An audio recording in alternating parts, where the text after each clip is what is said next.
I'm Mako Fujimura. I am an artist. I'm also an author, and I lecture often on arts advocacy.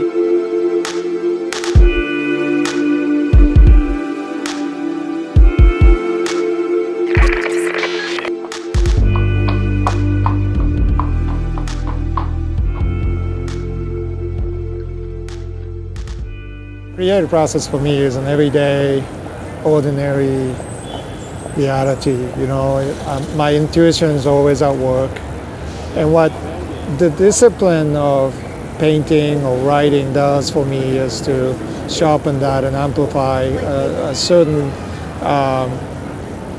observation or experience that I have, and you know, and when you are growing up and you're trying to fit in, you know, you kind of suppress that part intentionally so that, you know, you can be normal.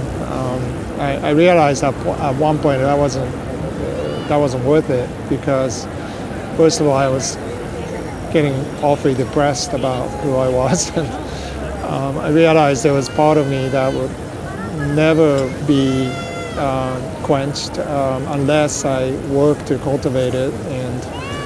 And so I began to find ways to attune myself to what I was actually feeling and experiencing and observing.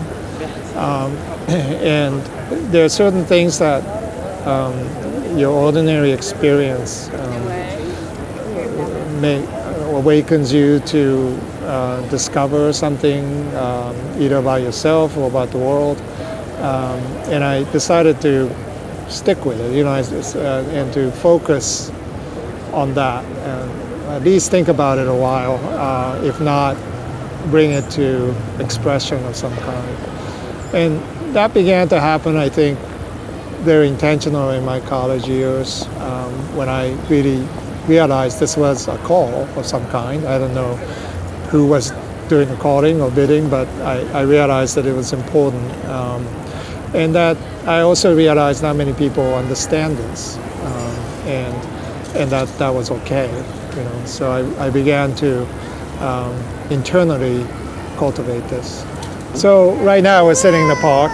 I'm observing things from the lady holding that dog, watching a squirrel and pigeons, to this fantastic sculpture, to this huge oak tree, what looks like an oak tree, that's been here for hundreds of years, right? And immediately your intuition begins to think about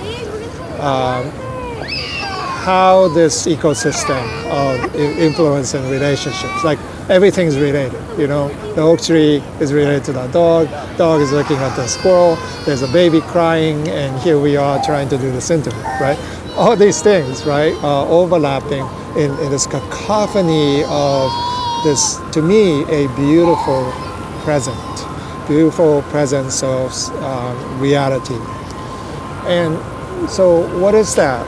Like, now usually we are taught to think very pragmatically and with utility in mind and efficiency in mind. So whatever it is that we like to capture, we try to capture in a way that can be reduced to pieces that can be marketed, that can be sold, that can be brought into the world. And that's the mechanism, especially in New York City, that's what you're used to. But for me, what is the most important thing about that is that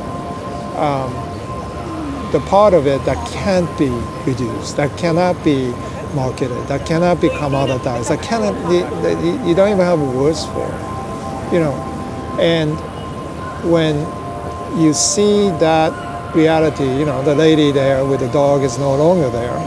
She walked away, and there's this empty space that is a stage, as if it's a stage needing to be filled by something else. But that void is the most significant part of what I'm observing.